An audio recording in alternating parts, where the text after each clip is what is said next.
right, good morning, everybody, and welcome back to the Blockchain Report. We are breaking down the world's biggest stories this morning through the lens of money, markets, and madness driving global politics. I, of course, am your host, Hank Hudson, and today, the world did not disappoint. We've got major geopolitical shifts, surprising moves from global leaders, and some headlines that sound like they were written by a very confused AI model. And of course, we're tying it all back to what matters for the markets, because whether it's elections, wars, or central banks trying their best to look competent, it all shows up on chain eventually. So buckle up, grab your coffee, and let's get into the headlines this morning with our bull run. So let's get into it. We got a lot to talk about, and let's roll the stinger, guys. Let's go.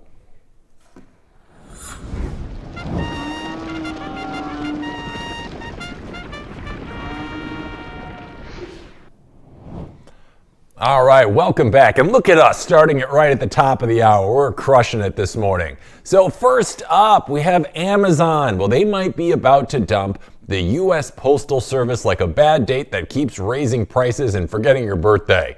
Welcome to the future, gang, where even Bezos looks at USPS and says, yeah, I think we're done here. You see, Amazon is reportedly preparing to end its massive shipping partnership with the Postal Service after negotiations stalled over a new agreement. And when Amazon walks away, it walks away with $6 billion in postage revenue tucked under its arm. Now, for the USPS, that's about 7.5% of their entire operation. So this isn't a paper cut, it's more like losing a limb. Now, for years, the USPS has quietly relied on Amazon packages to keep the lights on while raising prices for everyone else and still somehow losing money like it's a competitive sport. Now, Amazon is considering moving its entire parcel volume into its own delivery network by the end of 2026. Now, that means Amazon drivers, Amazon warehouses, Amazon planes, Amazon drones, Amazon everything really, all find the way directly to your porch.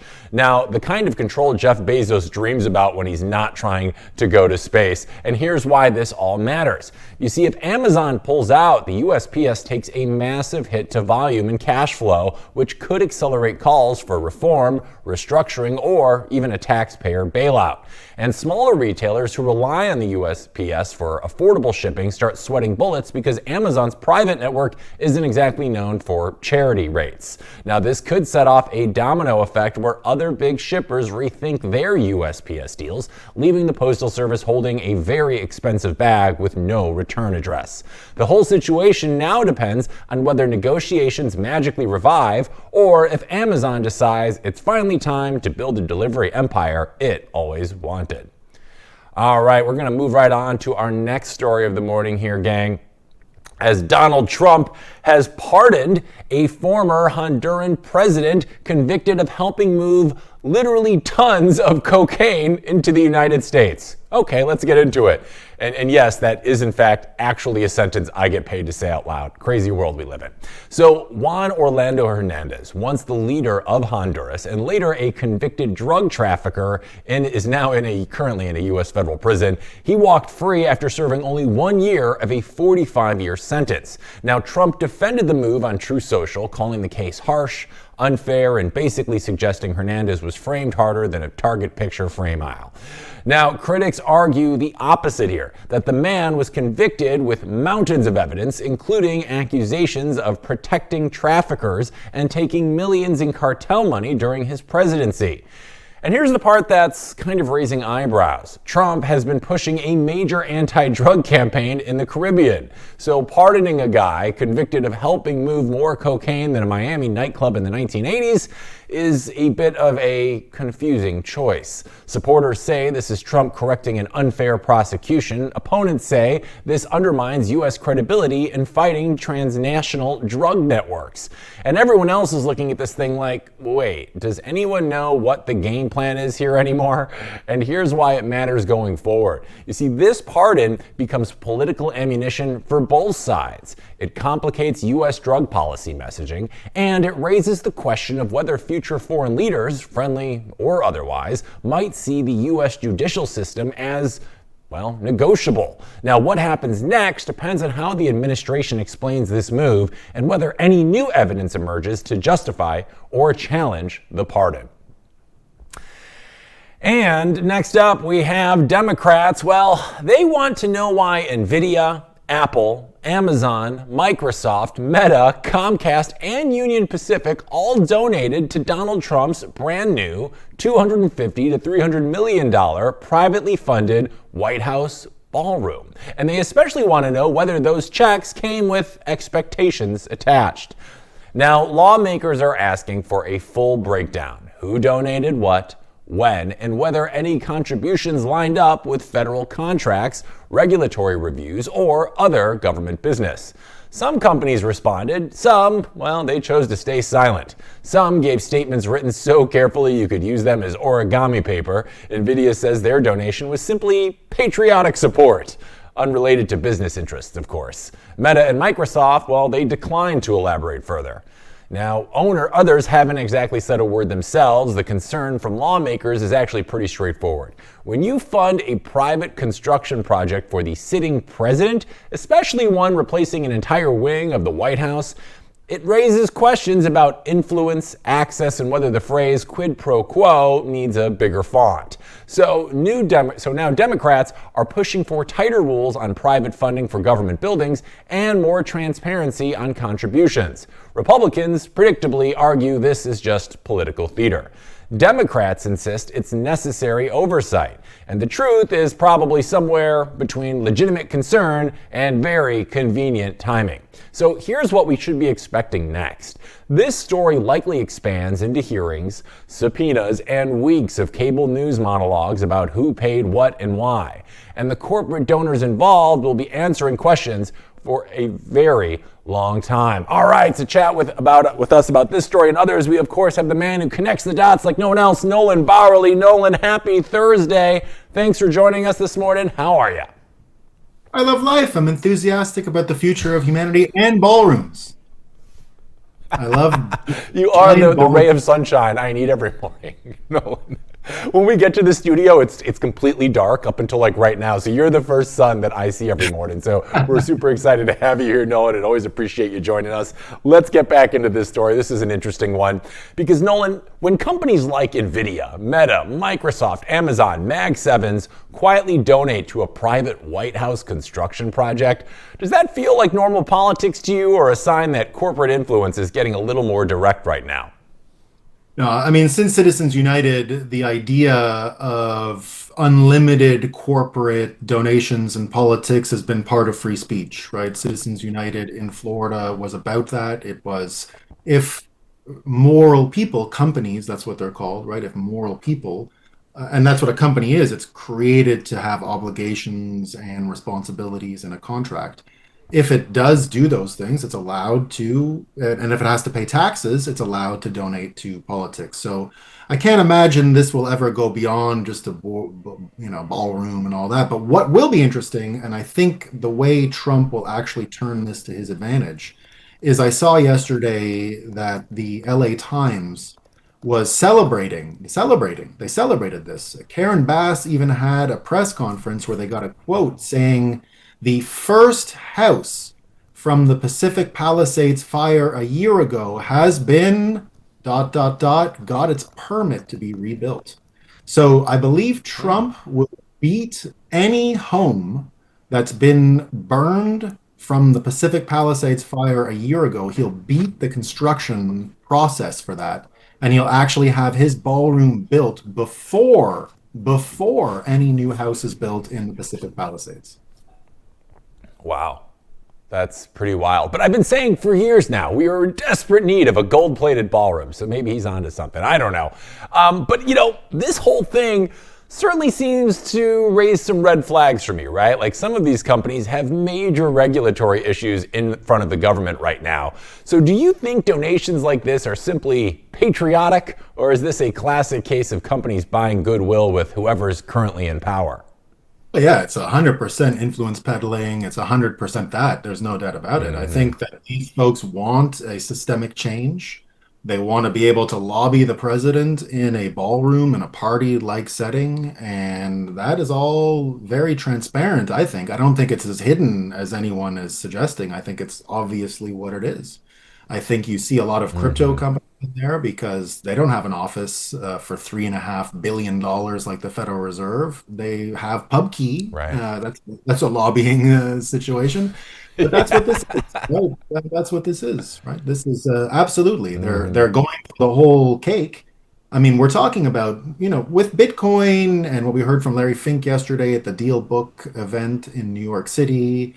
Right, this is about systemic change. This isn't, and even if we hear about Kevin Hassett and what we hear from uh, um, um, uh, Besant becoming the top economic advisor, these guys are calibrating an entirely different economy. So it's natural that there's a huge Hmm. winner, and the huge winners are the ones he took checks from. I think he had the choice of who to take checks from. I think it was a lineup of people willing to get that kind of access, and it was offered Hmm. to the with the most money. But ideologically, you can see that it's all the same people who were at the crypto summit, who were at the AI thing. It's all of David Sacks's friends. It's that gang, It's Yeah. Nvidia. I think CZ put some money in there, right? So Yeah, I think it it's was not gonna everybody in that selfie that Ronaldo took of everybody at that White House dinner. I think everyone Waldo there is selfie. probably, Yeah, yeah, yeah. everyone's But pining that for is the the ear system. of the top dog. Yeah, But that is that's the kind of always how system. it's been, though, right? I guess really That's the isn't that system. surprising. Nope, nope, Yeah, nope, but it certainly has caught the attention of lawmakers out there who are looking at this with a magnifying glass, and they want to know if those donations lined up with, contracts, approvals, or antitrust conversations. So, Nolan, from your research background, how common is this kind of blurred line between government and industry? I mean, this is just kind of par for the course, isn't it? It's the operating system. This is how it functions. Whether we like it or not, this is not out of the ordinary. This is exactly what's happened forever, and this is our system. People are free to Yeah, not like it. It's definitely money talks. right. You got to follow the incentives, and Yeah. that's absolutely it's going. So legislators can complain about it, sure, but that's what they do. They write letters, they whine, they complain, they do a press conference. That's their job. So you're going to see a lot of that for sure. Yeah, and it's causing the usual bickering across party lines. Democrats say this needs oversight. Republicans say, hey, this is all just political theater from their side. How does the average person even tell whether something like this is meaningful or just partisan noise at this point? It's kind of becoming a hard thing to really fully, I think, identify sometimes. I think the ballroom will be meaningful in the sense that, the White House has really lost what it once was in history. You read, the Team Arrivals book, for example, about Abraham Lincoln's time as president, the Doris Kearns Goodwin book. And you get a sense that, for example, on New Year's Day, the White House used to be open to the public. People used to just come through there. They used to have like a public municipal party at the White House. And I can even remember when I worked in the Parliament of Canada. Now it's a big construction site. It's going to be totally different than what it was when I worked there. But when I worked there, anyone could just hang out on the grounds of Parliament. It wasn't like a security thing. It wasn't like that. The White House was once like that too. It was a public space and people could come and people could enjoy it. Now, I don't think the doors are going to be open to the ballroom, but I could imagine that there are going to be a lot of things and access and invites that we've never seen before, and not just from this president. I think one day in the future, could be a Democrat, is going to get real use out of this ballroom way beyond what Trump is going to get out of it. I think Trump maybe gets a year out of it, right, at most. I think Hmm. going forward 50, 60, 70 years, long term, it's going to be looked back as a real asset, a real connecting force between average people in Washington, D.C. and the political elite that come out of the executive branch. So I think it's a reason for optimism in a lot of ways because we haven't, since Kennedy and all this stuff, we just haven't had that connection to the executive branch. As someone who grew up in Hmm. Canada and scaled in America, I've met every prime minister that was around in my life. I've met them all many times. I've had conversations with Yeah. every single one. Now, the Canada I grew up in was 30 million people, so it's a tenth of the United States. And I really appreciate that scale. The scale itself makes the country seem a lot more friendly, and America grew beyond that scale. I would like to see that scale come back, and I would like to the ballroom to be a kind of public space one day. I think that would be great. Trump did a great job with Trump Tower in New York City along those lines. I mean, he was mandated to do it, but if you Hmm. go to Trump Tower, it's like a public venue. It's a really beautiful spot. The famous golden staircase is there. And, Yeah. I would imagine a public space would be great. Can we realistically expect something like that, though? I feel like after specifically 9/11, it's like security protocols just seemingly got so much tighter for everything involving especially government officials. So like, is that like truly realistic? Because to me, from my point of view, this just seems like Trump doing this because this is the kind of stuff he does. It's a spectacle. He can talk about it forever. I rebuilt the ballroom in the White House. Like, is this really going to be, you think, a unifying force with people in the I mean, executive branch going forward? I don't know if I believe that. I can't mind read what Trump is thinking about it or why he did it. I don't know the Right. answer to that. I'm just thinking the physical space could use it. The White House is cramped, it's Yeah. small, it's old. I've worked in these buildings before. They're really not Hmm. as great as you think because they are all so old. I mean, my office in Yeah. Parliament had the electrical cables along the wall because the building predated electricity. So, and they Oh, couldn't that's a just fire like hazard. was stone. You can't just drill through it, right? To put in electrical cables. You Yeah. just kind of have to deal with it. You can't hide it. You couldn't do anything like that. So there's Hmm. an idea that it definitely needed an upgrade. And it won't be up to Trump to dominate the thing going forward. It'll be a legacy, whether or not everyone Hmm. takes advantage, whether or not we get into a world where the public can just use it again. I understand everything you said about 9/11, but we're getting into a much more surveyed world, whether we like it or not. I don't like it, but it's reality. And you can Right. bet that there's going to be ways that will make surveillance and everything that came out of 9/11 make the proximity stuff reality again. I can imagine a world where we Hmm. don't have so many big rallies and outdoor things. Like, I don't know if Trump can keep doing the outdoor rallies. And I don't think anyone Yeah. can keep doing those outdoor rallies, but smaller, contained things with a roof over, without the drones, I think is totally conceivable. And I would imagine any president is going to be able to open up. Now, like I said, I don't know if it becomes a picnic spot or anything like that, right? But it could. And we didn't Right. even have the possibility to do that before. Yeah, I think we're moving to the point where the only time Trump is going to be able to come out in open fields again is if they got him in like his own little kind of Pope mobile. That seems to be just with Charlie Kirk and the assassination attempt that we saw, year and change ago. It seems challenging. But there is kind of a big takeaway from this story that I'm trying to get at here. So if we were to zoom out, Nolan, does privately funding parts of the White House show us a future where corporations and government continue merging roles? And do you think, does that push more people towards decentralized systems like Bitcoin? Yeah, I think so. So there's a concept out there called the Coase theorem. You ever heard of Coase theorem? Ronald Coase. He's a fellow No. from University of Chicago professor. And it's called the theory of the firm or Coase theorem. And what it basically, and he won the Nobel Prize in like 1991 or something like that as a lawyer, not as an economist, as a Oh. lawyer. And one of the rare instances where a non-economist won the Nobel Economics Prize. And the Coase theorem looks like this. It's basically the why you have companies. So the theory of the firm being a company. And his argument was this. So if you take the legal system and you take everything, not just the legal system, the political system, put it all and just think of it as a motor or an engine. And his frame is the Mhm. following. A noise complaint is a good idea of how to judge how the legal system ought to work. So, a noise complaint. You and I are in front of the judge, you're partying, I'm annoyed, right? We're going to go in front of the judge. Mhm. The judge is going to say, okay, you don't complain about noise until 11 o'clock at night. You stop playing music after 11 o'clock. He's going to try and come down in the middle so that I'm feel like it's fair and you feel like it's fair and we all feel like it's fair. So Right. what Coase said is that is the way it's supposed to work.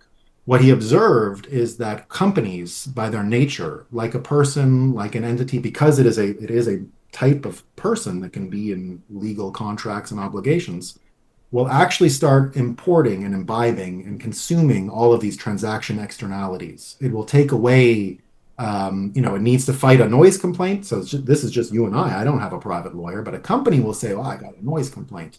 Okay, I'm going to go hire a lawyer. I'm not even going to have to bill him by the hour. He won't be a private lawyer, he'll be an in-house counsel. So now you've controlled his salary, and now you have this weapon that you can use. You got a lawyer. And then you go, oh shit, I still Yeah. lost. Judge is complaining about the noise. Well, I got to go make a political donation. Then that guy isn't going to complain after. So companies for a long time, that's what the Coase theorem was all about, was look, the company Oh. exists to tip the scales. The point of the firm, the point of a company is to take all of these humans, all of this human capital, all of these specificities and weaponize it against the system to alter the system. And so in the world that we're coming from in Bitcoin, and even the digital revolution, if you just look at the scale of a company from the industrial revolution and then you run it right until today, every 30, 40 years, the average amount of employees in the top 10 biggest companies on the Dow Jones shrinks again and again and again.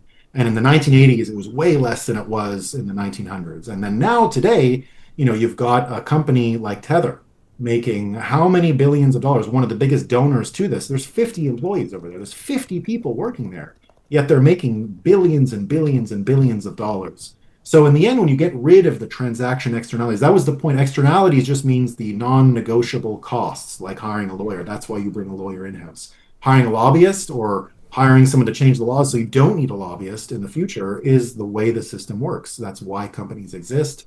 That is the theory of the firm in the end. It creates a natural imbalance. The point of a company is to imbalance the system. So we're not going to be able to stop nature. Nature is what happens.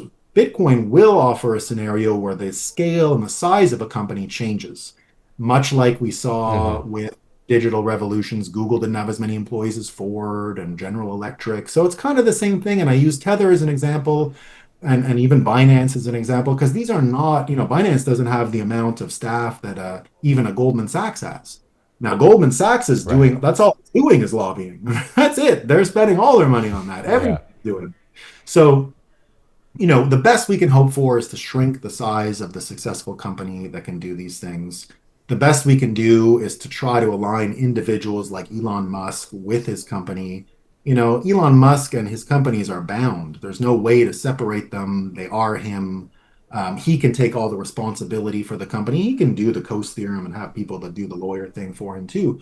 But systemically, there's nothing we can do about this. This is just how things work. We can create a system that has smaller companies, and that looks like it's happening by nature. And so that's where it's headed. Yeah, that's interesting too. And we will continue to see these smaller companies with, the continued advancement of AI. I know they've already, I think it was Altman came out and he's like, the first single person billion-dollar company will, happen in the not too distant future because of AI. So that seems like that's Bitcoin, definitely where we're headed. Because you don't, you can you can program things for contracts. Like it can eliminate a lot of jobs that would have been in a typical company. So the scale of the company is the more important question, not the corruption. The corruption will happen. There's nothing you can do about that. Right. All right, let's move on to the next. Oh, we're getting some breaking news here, Nolan. Let's see what we got here, guys. Can we rolling the stinger for this one? What do we got?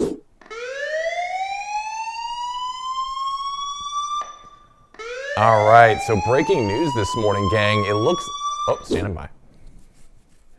All right, so it looks like, gang, our breaking news this morning, we have the Israel military, has carried out strikes on military infrastructure belonging to Hezbollah in Lebanon, targeting areas around the villages. Reports say prior to the strikes, residents in the villages were ordered to evacuate, and the operation reflects heightened tensions in a renewed phase of conflict between the Israeli forces and Hezbollah. Nolan, what are your first thoughts on this breaking news? How important is this? What do you make of it?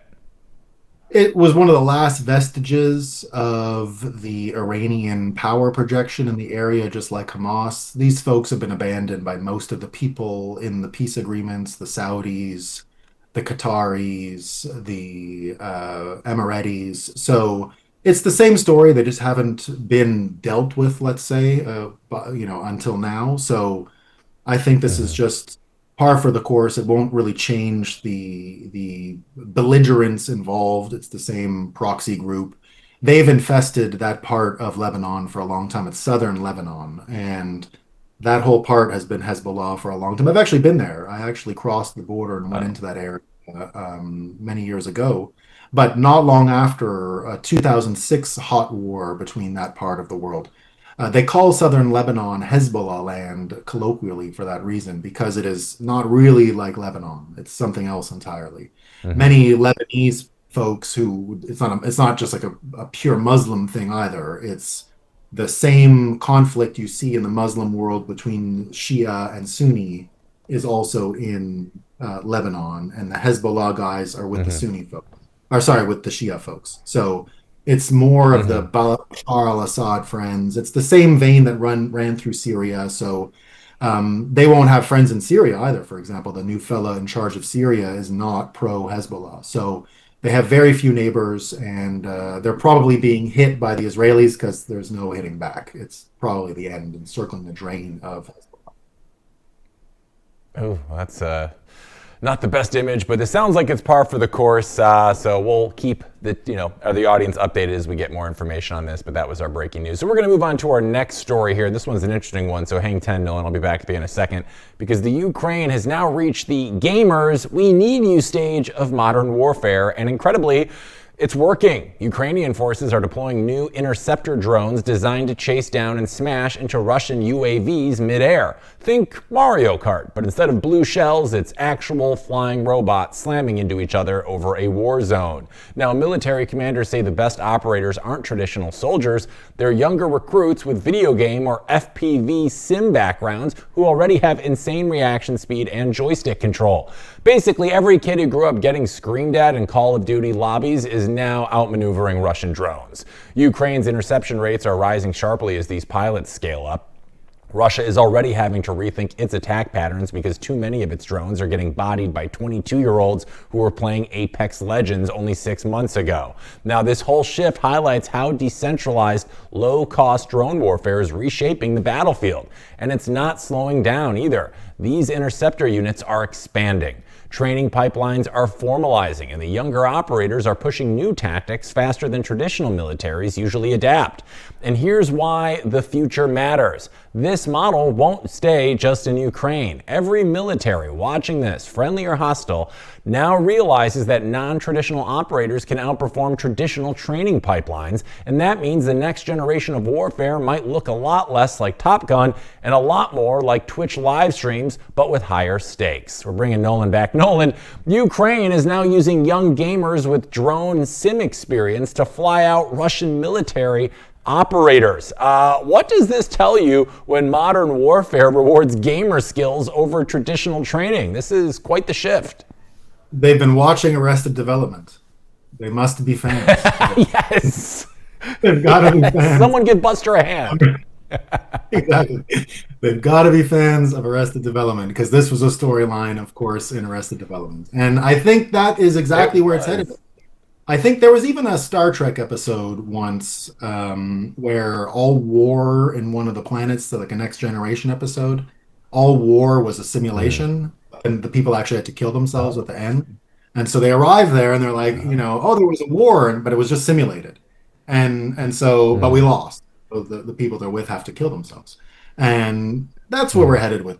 War is headed to simulation type things. Well, you had this much GPU, you have this much you just give up. You lost. Like you couldn't beat us, right?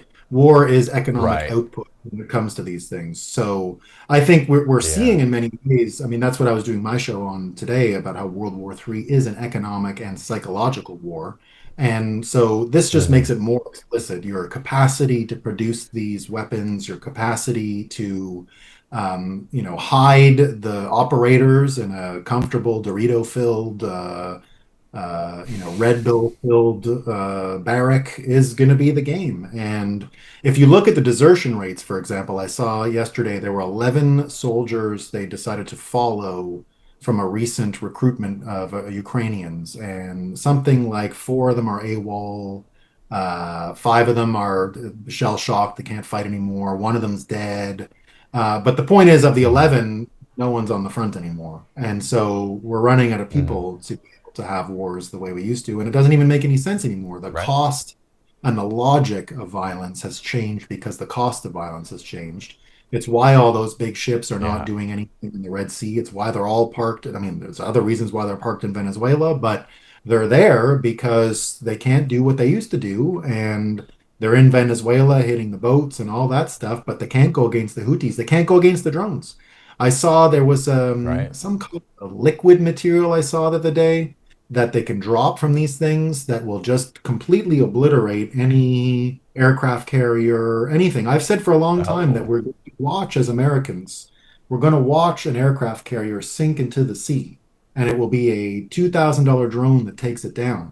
and it's going to look like one of these elephants just brought down this great majestic animal brought down from just, hooks and stuff like that. So the Yeah. logic of violence has changed. This happened before. I know a lot of people love the book, The Sovereign Individual, and that book sort Hmm. of told Bitcoin. And in that book, they underline exactly this, why standing armies became such a big deal versus knights. When wars were professional, knights, it's kind of like soccer, right? You knew which team you were on by all the advertisements and the sponsorships because they were Right. professional fighters. They didn't need military uniforms. It was a individual who was good at fighting, who you knew right away by this feather and this thing, that he was a Right. pro, this sponsor and that sponsor. And then it turned into like, World Cup national teams, but it was more like club teams originally. And then it turned into the Hmm. World Cup nationalized teams. And so now that was because of the cost. You could get a low IQ soldier, just throw him a gun and gunpowder. There was nothing that professional soldier could do with all his skill. And now it's getting reversed, where the skill is coming back. It's not the skill you thought. It's not knife wielding. It is video game joystick Right. thumber. But it's a skill. We all know it's a Yeah. skill. We know good video Oh, gamers. It's a real skill, right? I've been telling my parents it's a skill for years. I'm a drone pilot of over a decade. I think I need to start hiring myself out as a mercenary for these. But I think there's kind of an interesting question here, Nolan. As we transition to this from humans to humans fighting each other to humans controlling robots fighting each other, it's kind of going to put a different spin, I think, in terms of what war means, because human life is not going to be at the front and center of it the same way, right? Like Russia just throws bodies at people and millions of people die in these wars. But if we're able to fight wars without so much danger to human life, does that make it even more likely in the future that people are just going to be like, screw it, we're going to battle because they're fighting robots against each other? Like, do you think that'll affect our attitude toward going to war and other modern civilizations' attitudes going forward? It'll depend on how much incentive there is from conflict versus cooperation, I think, right? If Hmm. we're in a zero-sum communist world where people's wealth is truly based on the poverty of others, like war plunder, if that's the case, then yeah, there'll be more war. If you can plunder and get away with it using drones, unfortunately, it will go that way. However, if you become wealthier by cooperation, which is sort of the big fallacy of communism, right? That like Jensen Huang or Steve Jobs or any one of these folks' wealth is based on the poverty of others. That's not the case, right? Steve Jobs made global Hmm. literacy happen. Like he deserves all the money he Right. made. So, the same with Elon Musk, right? Elon Musk did a lot of amazing things. He has a lot of money for that reason. But even Elon was saying, money is not going to be a thing in the future. If we figure out this energy thing, if we figure out energy abundance, if we have Bitcoin as a unit of account and a store of wealth for energy and everything that Elon said, and we've heard Buckminster Fuller say that as well, the incentives of cooperation might be so much greater than the incentives of stealing that it could be a way. And then Bitcoin, of course, will change the logic of that because even if you conquer someone, I mean, this is the whole thesis of soft war. And the soft war thesis is that we protected land because that's where the value is held, and that we won't be protecting physical things anymore because the value will be in the air. So there won't be much incentive. Like if someone attacks, you just vacate and leave for a minute and then wait for them to be gone and you come back. But they can't get your stuff. And Hmm. so the logic of violence through the software thesis actually suggests, as long as Bitcoin is involved in this, that we're headed towards a world where the incentives just aren't there to fight and kill en masse like they were once.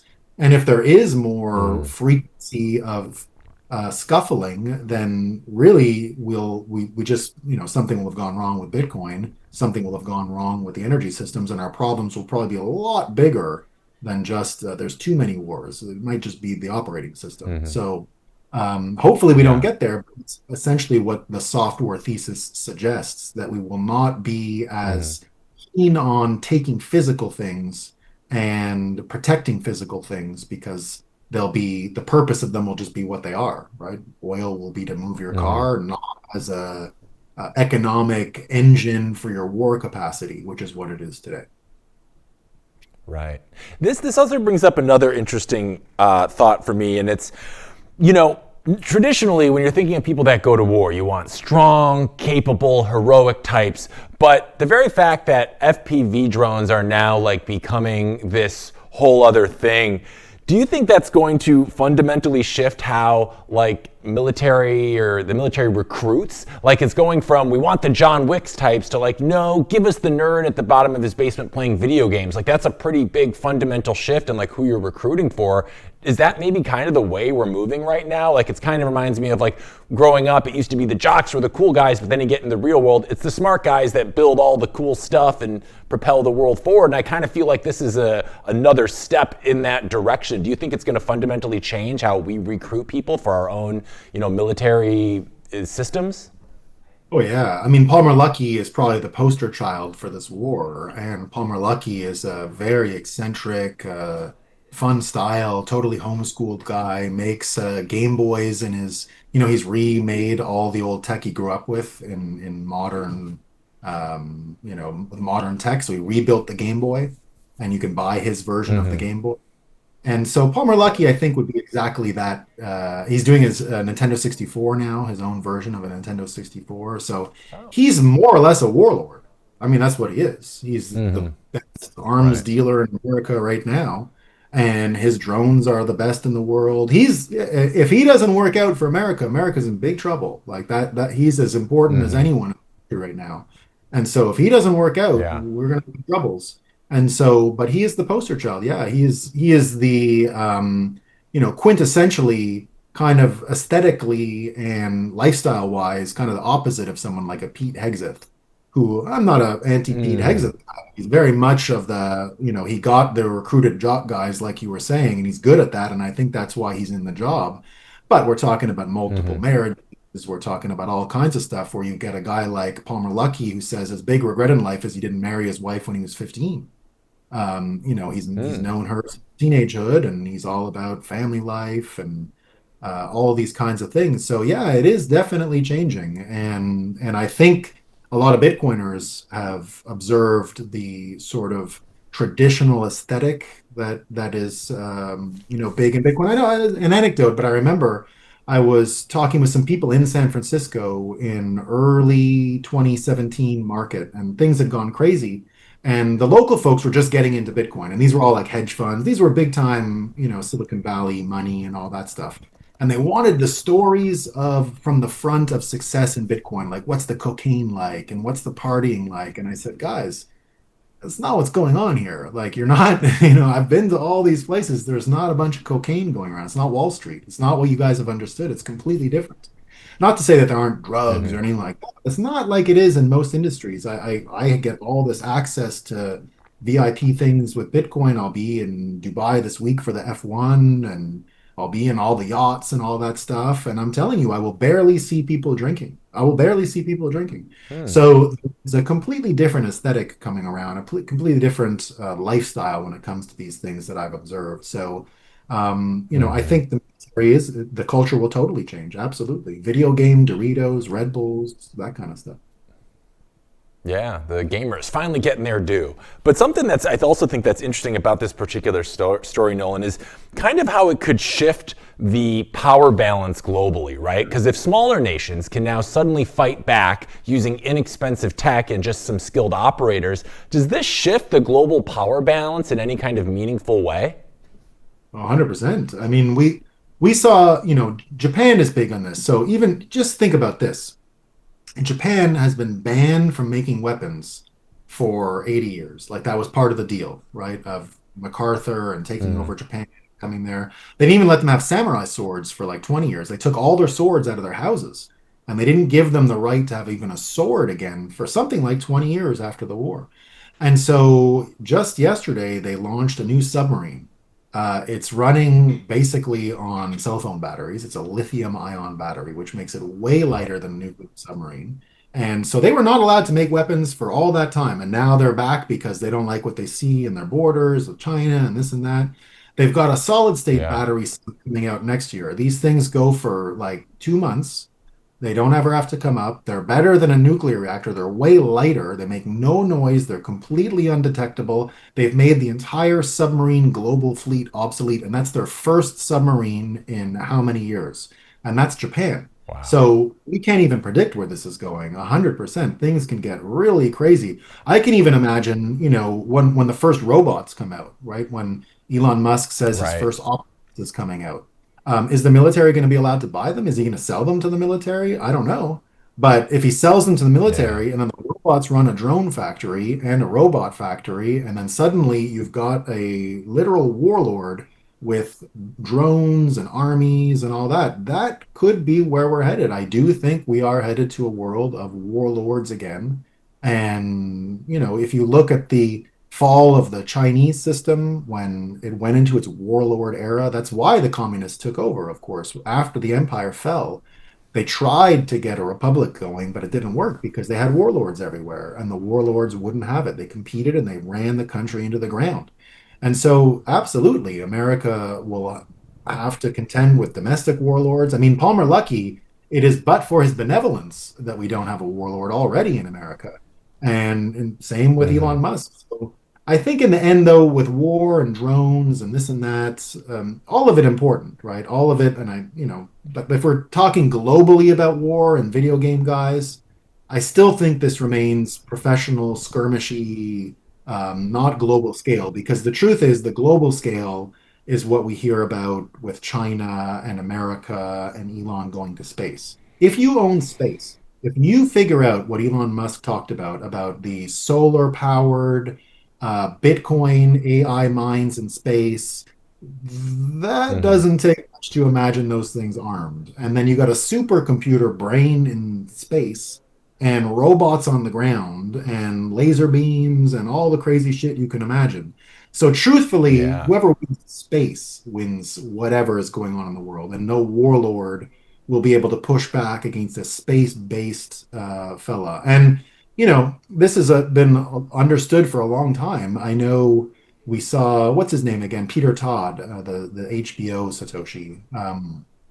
Peter Todd at a conference in 2017 did a presentation called, there's an event, there used to be an event called Breaking Bitcoin. And the point was to listen to people with ideas on how to break it, right? Because, of course, the strength of Bitcoin are the ability to survive attacks. And so he made his presentation called Can Elon Musk's Space Pirate Laser or something ruin Bitcoin? And the answer was yes, because he would gain such an Hmm. advantage by holding all of the mining hash rate in space. And it was just a simple matter of calculation. Is the orbit at which he's at punitive in terms of the latency of the signal from mining? And the answer is no. So you could mine from space as efficiently as from the ground, especially at the altitudes that he's at with his satellites because they're pretty low, right? They're low orbit. So when you Hmm. think of it that way, whoever wins space will decide how the world functions after. And it's the most important battle of all. So that Yeah. will determine exactly how many warlords we have.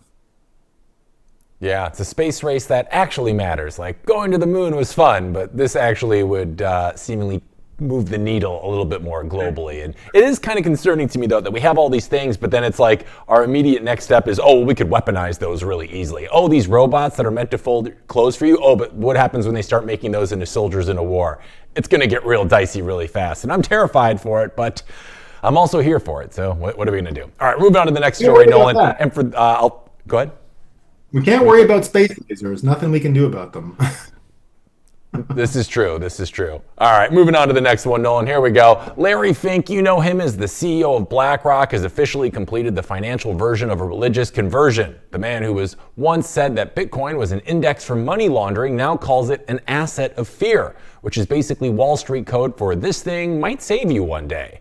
Speaking at the New York Times Deal Book Summit, Fink explained that investors buy Bitcoin when they're worried about the economy, geopolitics, or the Federal Reserve printing money like it's trying to win a contest.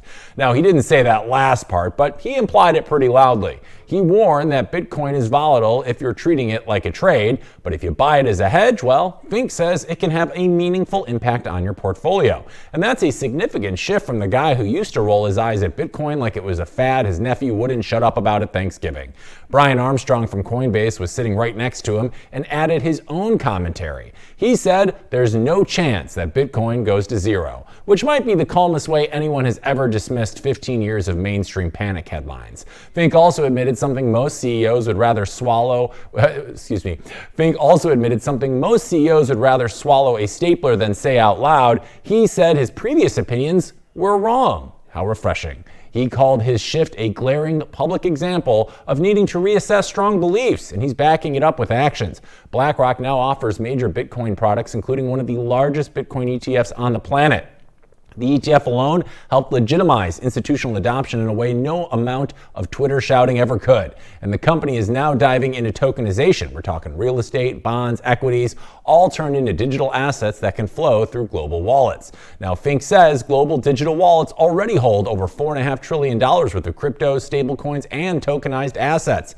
He also said tokenization could eventually plug crypto users into long-term financial products like retirement accounts. So what's the big takeaway? Well, the world's largest asset manager now treats Bitcoin like a modern portfolio insurance, and the critics are running out of critics. We're bringing Nolan back. Nolan, Larry Fink once called Bitcoin money laundering and now says it's a vital hedge against global uncertainty. What do you think truly changed his mind? Was it market data, pressure from investors, or simply inevitability? And before you get started, just so you know, they've added a new feature to the show. It's a countdown clock. So we got 10 minutes to talk about this one before we move to the next one. So really quick again, what do you think truly changed Fink's mind about Bitcoin? He used to be a naysayer. Now he's in on the party. What changed?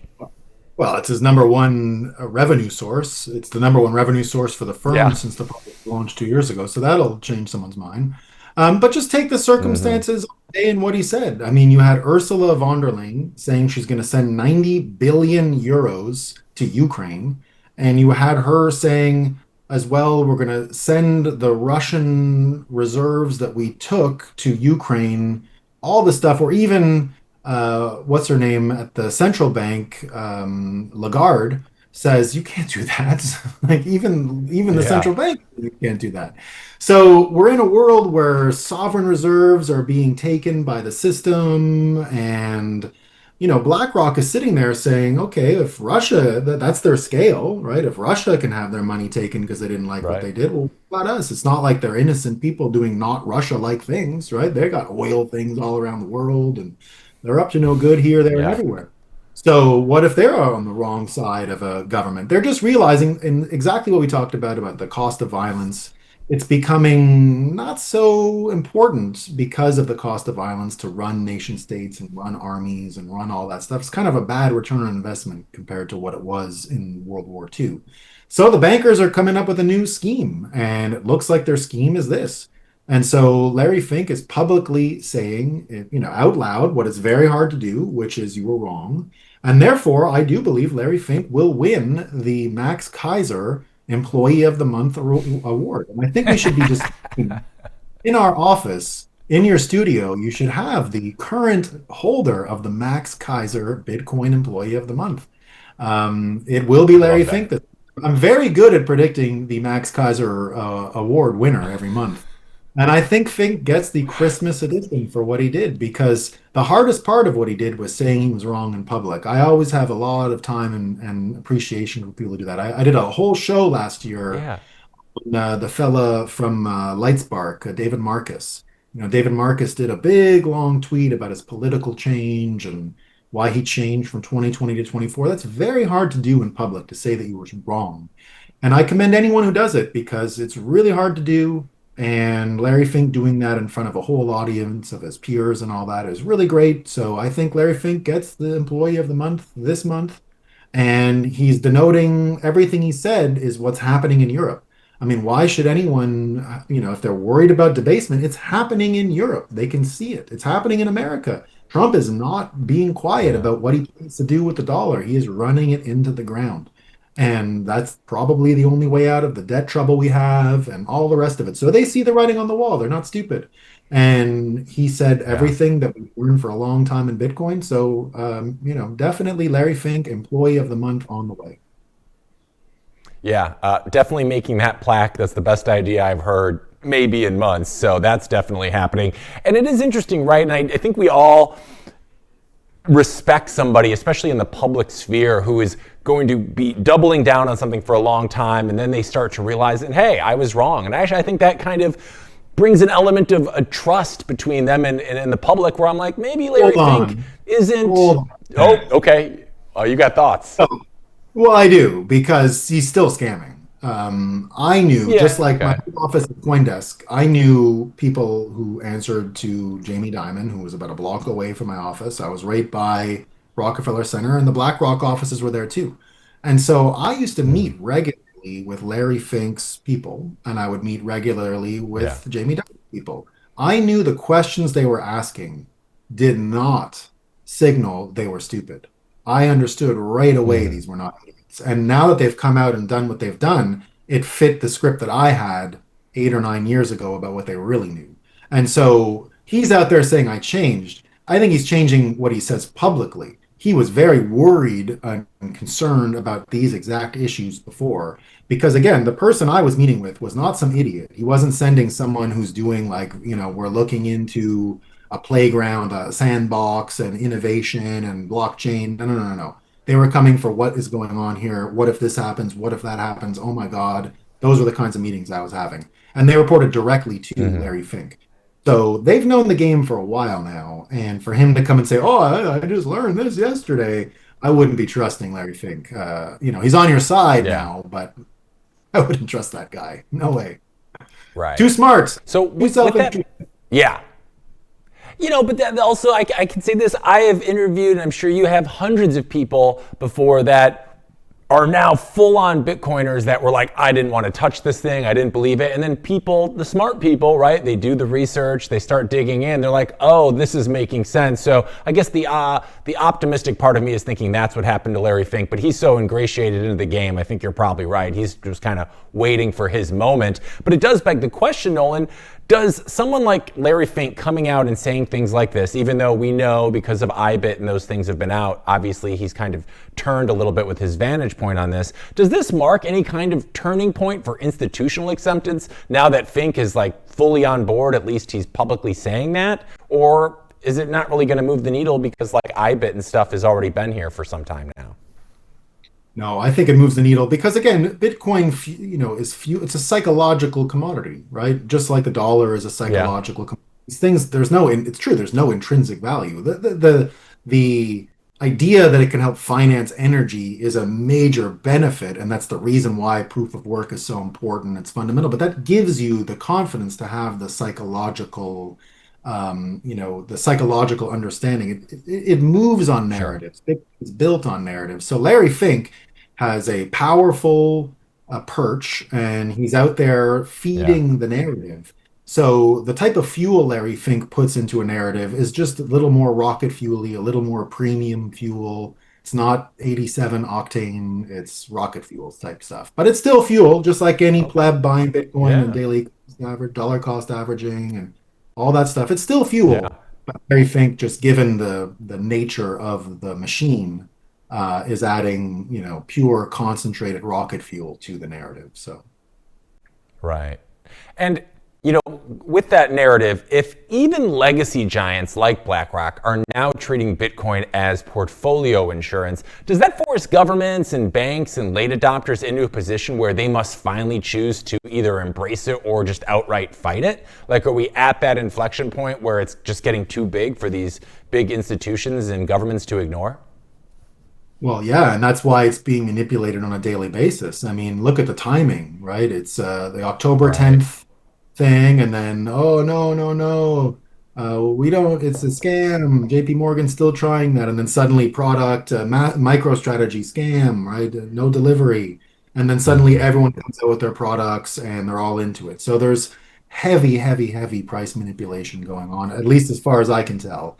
This has always been the case. It's just Yeah. bigger parties doing it now. So, it changes in insofar as if the big institutions are actually trying to run ops like psychological persuasion games in order to get cheaper coins, then yeah, it's gonna Hmm. perk everyone up, and it looks like that's what's gonna happen. It's the whole thing is a follow the leader type of situation, right? Wall Street has been a herd mentality for a long time. And, American Psycho and all of these things talking about the herd mentality. This has been observed for a long time by great writers, Michael Lewis and Liar's Poker. That's the story. Remember, the story of The Big Mm, Short, forget all the details. The story of The Big Short are the people who weren't part of the groupthink that saw it. And it was the reason they weren't in the groupthink that they were able to see it. Because the truth about the financial right. crisis is it wasn't like a math thing, like it was arithmetic. Anyone who knew arithmetic could have determined that the great financial crisis was coming in 08, 09. So Hmm. it wasn't a humorousy thing, right? It was psychological. They could understand the numbers, and that's what made Right. this so. Yeah. And I got one more question on this, and we only got a minute to talk about it, Nolan. So, when you're talking about maybe bigger players manipulating the price, it's kind of an interesting time to do it because we expected October. November traditionally is the best month for Bitcoin. And it all seemed to kind of start with Trump and the China thing like a month or change ago. We were at 125, 126. We've cratered down since. Was that these market manipulators taking advantage of that situation and being like, oh, this China thing just happened, now is the time to move? Or was this always the plan to maybe do it at a time when everybody expected the price to be up, so they're kind of getting it at a discount that's relative to what the expectations were, because then there's a lot more upside maybe like come later in 2026? Like, what do you think their thought process was in manipulating the price right now? Is there a rhyme and reason to that? Or is this all just kind of coincidence that it's happening now? I think hard to say because Trump is manipulating global markets and it's caught up in that difference. He's been manipulating markets with all the Mm-hmm. China stuff and all that. That's all deliberate. Now, it's not the point of that is not to make himself money and get more Bitcoin. The point of that is to try to Mm-hmm. take control from the Federal Reserve and coax down the interest rate. So it's a Mm-hmm. different manipulation that he's doing, but other people are counting on that Okay. manipulation and counter manipulating. The mega manipulation is what Got he's it. up to, interest rates. Okay, he's the mega manipulator. Got it. All right, we got one more story here we want to revisit with you, Nolan. We talked about it at the top of the show, so let me just recap it quick. As Amazon might be about to dump the U.S. Postal Service, as Amazon is reportedly preparing to end its massive shipping partnership with the Postal Service after negotiations stalled over a new agreement. For the USPS, that's about 7.5% of their entire operation. And for years, the USPS has quietly relied on Amazon packages to keep the lights on while raising prices for everyone else and still somehow losing money. Now, Amazon is considering moving its entire parcel volume into its own delivery network by the end of next year. That means that Amazon drivers, warehouse workers, Amazon planes, Amazon drones, Amazon everything are all on the way to your front porch. Now, here's why it matters. If Amazon pulls out, the USPS takes a massive hit to volume and cash flow, which could accelerate calls for reform, restructuring, or even a taxpayer bailout. And smaller retailers who rely on USPS for affordable shipping start sweating bullets because Amazon's private network isn't exactly known for charity rates. Now, the whole situation depends on whether negotiations magically revive or if Amazon decides it's finally time to build the delivery empire it always wanted. Nolan, bringing you back here. Amazon makes about 7.5% of all USPS revenue, which is massive. If Amazon really walks away, do you see this as a sign that government-run services simply can't keep up with modern tech companies anymore? Yeah, precisely. I think, and you can even follow this experiment further. I've said for a long time with the roads, like, why are the government involved in all the roads? You know what? If we never did Mm-hmm. it, and you think Amazon is gonna, and you think Walmart is gonna allow the road to Walmart go to shit, it's not gonna happen, right? Right. All the roads around Walmart are gonna be great. So I think you could Yeah. actually solve all road maintenance trouble with like $5 on your Amazon Prime. I even saw in the cabinet Mm-hmm. meeting 2 days ago, they talked about Amazon getting into the health insurance game. I would probably buy that Yeah. insurance. It's not like Yeah. I'm getting service from the other ones. If Amazon said, "Hey, Right. put some money in Prime," they get all the leverage, they get all the scale. So look, Amazon is just a terrific company. I mean, it's unbelievable what they do. I don't like its scale. We were talking about small companies. That ain't what Right. happened with Amazon. But you got to admit the app always works. It's how many apps out there do I have to update all the time and then I don't know what I'm doing? I have to learn the app again. Like, where's this? Where's that? I Right. never had Amazon. It works. It's an amazing company. Yeah. And I don't love to say it. It's not like I'm in love with the Amazon brand and all that, but God, I go on it all the time and I'm never disappointed. It's just a great product. And of course, they do crazy Yeah. stuff, and bully people, and they do. You don't want to see any of the bullying. I've seen that with different products. They come in, they wipe it out. Then they jacked up prices after. So I'm not saying they're an honest broker or anything like that, but it is an amazing company. It's an amazing technology. And I say let it run. If they can figure out how to do the Yeah. roads and we can save tax money, hey, they need the roads to deliver those products. I say don't stop with the delivery. Go to the roads. Because what did we see yesterday? I Right. think that they came out, they spent how many billion on new electric vehicles to deliver for the US Postal Service. Biden had put forward Oh. like billions. They found out they've made like 30 Yeah. vehicles. It's several million per delivery. They're cute. They're little electric things. They look Yeah. quintessentially post office. They're like a different type of vehicle, but they're millions of dollars a vehicle. And you think if Right. they gave the contract to Tesla, that the postal delivery trucks would cost millions of dollars per vehicle? Of course not. So I would love to see No. Amazon get involved. They have a car company coming out, right? Their little composable cars they have coming out. Have you seen these things? These Yeah. electric order on Amazon, and then you can Crazy. put different things. And I mean, they're going to figure out roads. So don't stop at the post office. Go to the roads. I want Amazon. I want to go on Amazon Highway. They called it the Eisenhower Highway Network when World War II ended. I want the Jeff Bezos privately funded highway network for the electric autonomous vehicles. Right. I mean, Amazon's just another example, I think, of showcasing how much more efficient often these private sector companies are than what we're seeing in the public sector that gets just muddied with a bunch of other politics and stuff. I mean, Amazon currently already has planes, they got trucks, they got warehouses, they got delivery drivers, they even have their own drones. So it kind of begs the question, Nolan, at what point does Amazon's delivery network start looking less like a company service and more like a private national infrastructure? Because it seems like I wouldn't be surprised if they end up replacing the USPS entirely at some point. It's just much more efficient. So that goes back to the warlord conversation we were having. I mean, he's got rockets, right? He can go fight in space. He can Yeah. go do. When I said warlords, as long as they're not in space, well, Jeff Bezos is also in space. So that's the Yeah. game. And Jeff Bezos, I mean, that's why he's building the. Have you seen the 10,000-year clock he's building in Texas? This automatic clock that No. is, oh, it's one of the most incredible things you've ever seen. Yeah, he's building, and so it can survive anything, like an asteroid can hit Earth, whatever. It's Okay. millions and millions of dollars, and it's not running electricity. It's some crazy design. It like cuckoos every 1,000 years. It dings every 100 years. It's one of the most amazing things you've ever seen. And the point of Yeah. it is to use that time preference and understanding time as a lever and having long-term planning and Mhm. long-term thinking. And that's partly why he's doing it. So yeah, I would say Jeff Bezos is thinking about all of these things. And I don't know Jeff Bezos. I've been predicting he'd become a Bitcoiner for a long time. We'll find out, but Jeff Bezos has put himself in a position where he's going to be making these determinations. And yeah, it is a lot like a nation state. It's exactly that.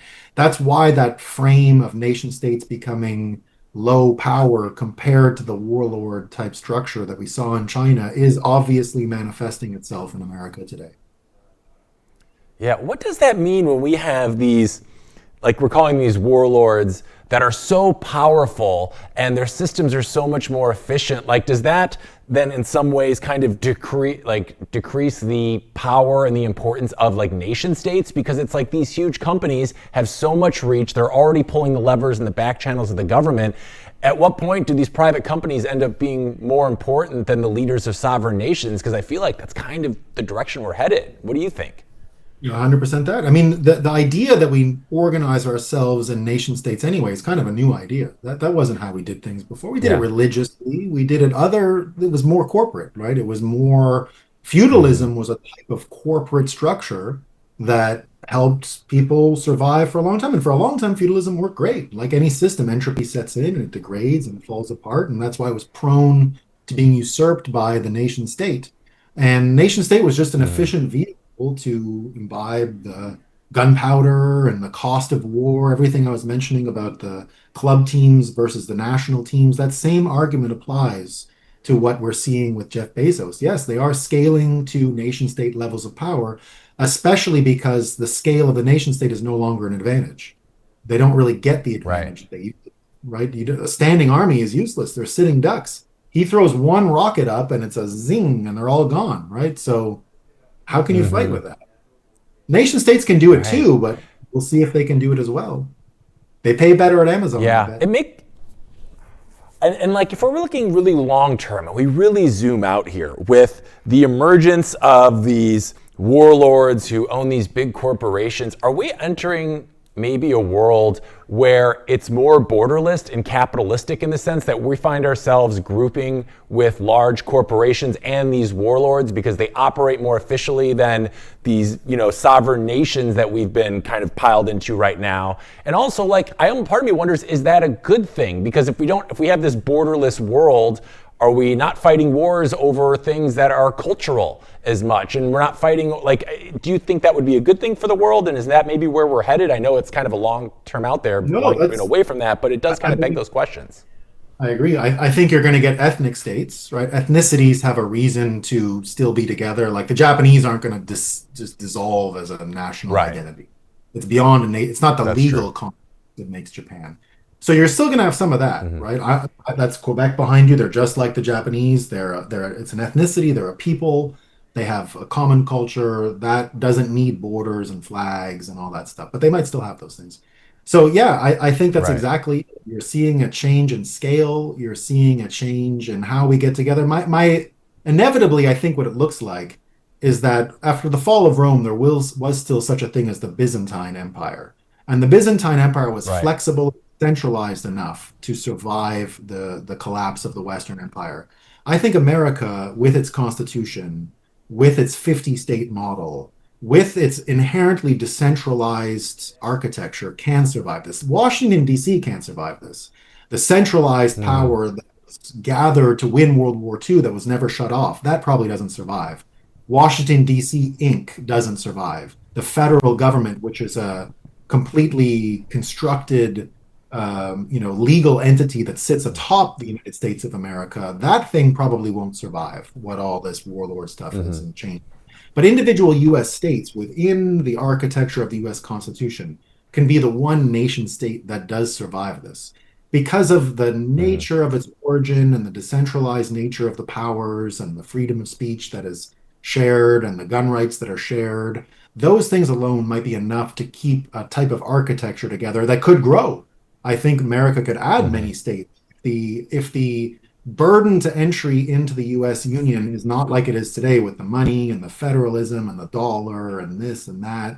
If it gets much more simple and it's not about how wealthy a place is, it's something else that determines it. I think you're going to get a recalibration of states' rights and states' identity. I think that's what's going to happen in America anyway, but it's going to benefit the world in that the world will see that this calibration can still work. So the loose fitting nation of a US state is probably the future.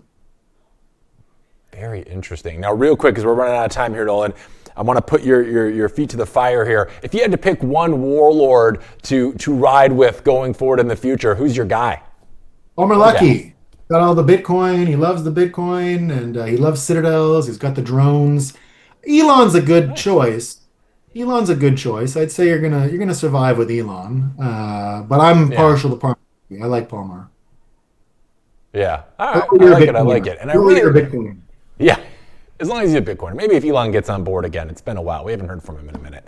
But it's always great to hear from you, Nolan. Thank you so much, as always, for joining us in the show. We love hearing your insight and expertise every morning. And we'll see you next week, I believe, correct? Then we'll be there Tuesday, live from Dubai. Love it. All right, Nolan, as always, thank you for your time and enjoy the rest of your week, my friend. Appreciate you. Peace. Cheers. All right, we're taking a quick break here at the Blockchain Report, but when we return, we have our second special guest of the day who's going to go over some of today's top stories with us. You are not going to want to miss it, so stay tuned. More Blockchain Reports coming back right after this quick break.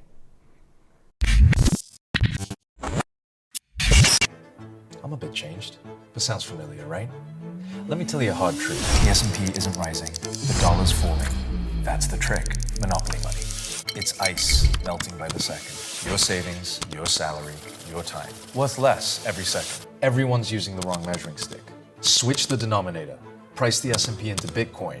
Hard, fixed, unprintable. Suddenly your unstoppable index, it's collapsing.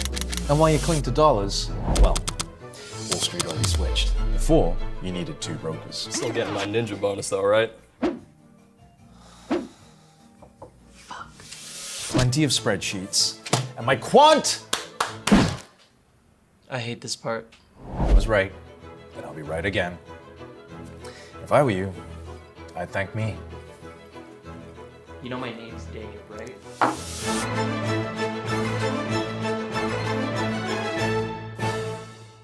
Security matters. Zappo Bank. The only way to bank your Bitcoin. Apply now at zappobank.com. Wish you could grab cash without selling your Bitcoin? Yeah, me too. But hey, that's why Ledden exists. They're the global leader in Bitcoin-backed loans. We're talking over $9 billion issued since 2018 with a perfect record protecting client assets. Now you might be asking, Hank, what makes a Ledden loan different? Well, you see, with custody loans, your collateral, it stays put. They don't go degen and lend it out for yield. There are no credit checks. It funds in under 6 hours, no monthly payments. You can repay anytime with 0 penalties. And for transparency that grown-ups actually want, proof of reserves reports every 6 months verified by a top accounting firm. The bottom line here, gang, is Ledden lets Bitcoin holders unlock liquidity without selling. And you can check them out at ledden.io/RoxomTV. That's LEDN.io/RoxomTV.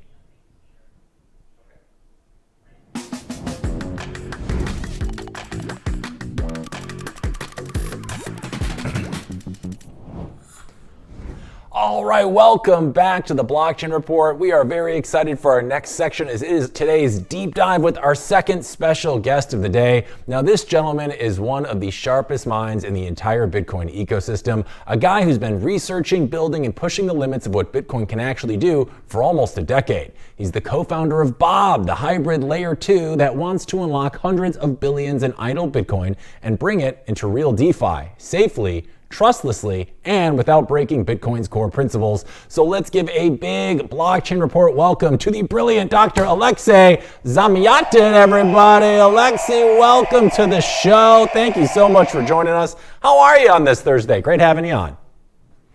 Hey, thanks for having me. Yeah, great. Excited to be on the show. Yeah, the pleasure is all ours. So where are you calling us from, Alexey? Where do you call home right now? Well, I'm based in Europe, but yeah, as you can imagine, travel around with Bitcoin and crypto circus quite a bit. But yeah, currently in cloudy and gray Europe. Okay, all right. Well, yeah, always making the Bitcoin rounds. We know how that goes. So I want to kind of get into your background a little bit, Alexey, first. When did Bitcoin first come into your life? When did it click for you? I've interviewed hundreds of people, and it always seems to be a process. They hear about it. They're kind of dismissive at first. They do the work, then they get into it. Was that true of your journey, or did it work a little differently?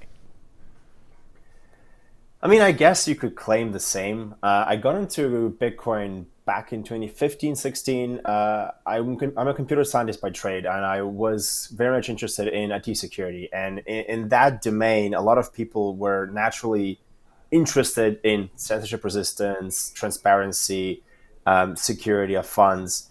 And essentially, that's what kind of ultimately got me into Bitcoin. I discovered Bitcoin as, one of the things that you could focus on during your early research, specifically doing a bachelor's. And what I actually fell in love with is actually Namecoin. So for me, Bitcoin was always interesting. I heard about it before. I did a deep dive. But what actually got me into the space was Namecoin. DNS. So really kind of allow you to register websites where you could not be censored.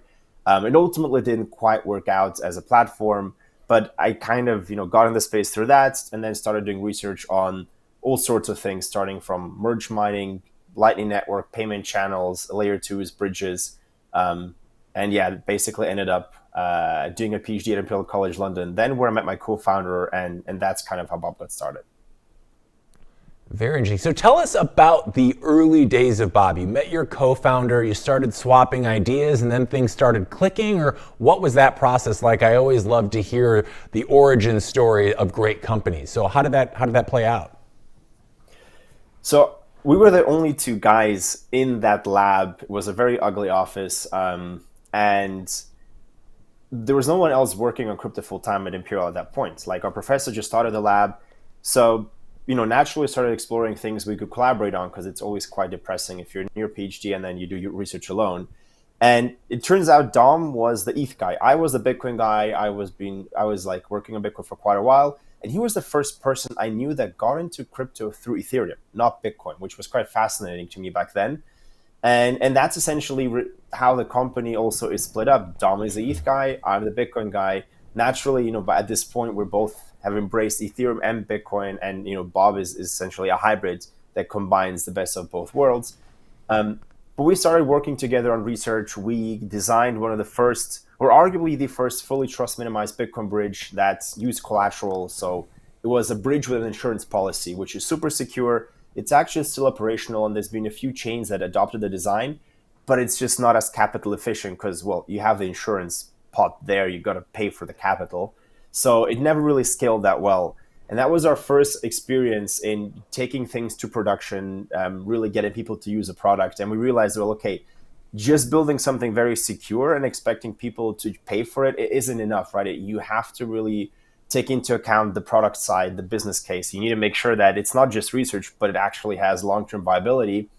And that's what ultimately led to the creation of Bob, where we said, okay, look, Bitcoin needs layer twos. There have been attempts, but they haven't taken off yet. And there is no reason for Bitcoin to be left out while all other chains, all other networks have, explosive growth of the DeFi ecosystems. And if we take a look back in the history of cryptocurrencies, 99% of altcoins were created, especially in the early days, just because they could do something Bitcoin could not. Now, what if Bitcoin could do all of these things, or it had layers that could do all of these things and make the asset more productive, add utility? Well, that would probably be a BlackBerry moment for quite a few other networks and chains out there, because ultimately Bitcoin has the biggest brand, it has the biggest distribution, it has the most users. If you think about crypto, right, outside of our industry, everybody thinks about Bitcoin. Usually when news report about crypto, it's Bitcoin. It's not Solana, it's not Ethereum. Very rarely, right? It happens more and more now with bigger companies. But when we talk about assets, it's always, Bitcoin went up in price, Bitcoin went down in price. And so if we want to onboard the next billion users on chain and give them a platform where they can access finance, personal finance, without having risk of censorship, without having risk of basically theft of funds, well, what else are you going to build it on than BTC? And that's ultimately what led the creation of Bob, with our mission to essentially put forward banking on Bitcoin. Our mission is to do what Revolut did for fiat, make Bitcoin accessible, make it usable for everyday finance, allow people to trade it, buy it, take out loans against it, get a credit card where you can take a microloans, make it accessible to the broader public, and get away from just people buying Bitcoin and holding it in their bank or in their ETF. Because from our perspective, if in 10 years' time I have to go to my bank and ask them if I can move my Bitcoin, it's not Bitcoin anymore. We need a decentralized alternative to this. Gotcha. Interesting. So I appreciate you breaking down that story for us. Now, there's a lot of complexities in this space. So one thing we try to do on this show is make this a little more accessible to the masses, which means kind of breaking this down. So for people who are hearing about Bob for the very first time, what would be the simplest way to explain to them exactly what it is, what it does, and why it matters now and going forward in the future? Well, I think the simplest explanation, and it took us quite a while to get there, is it's really the bank of Bitcoin. What you do with your bank today with your dollars, we're building the same thing for your Bitcoin. You want to hold your Bitcoin, but you maybe don't want to manage your private key. You don't want to, maintain it on the ledger because, well, not everybody trusts themselves with their keys, right? If you can, great, you should do self-custody, but not everybody is able to do that. Not everybody has the expertise. And let's be honest, self-custody user experience is still pretty bad. Well, and I often draw a parallel between, if you're self-custodying, it's kind of similar to keeping cash under your pillow. Like some people like doing that. Some people are comfortable. They have their own safe, but not everyone. And I think, Bitcoin should be accessible to everybody.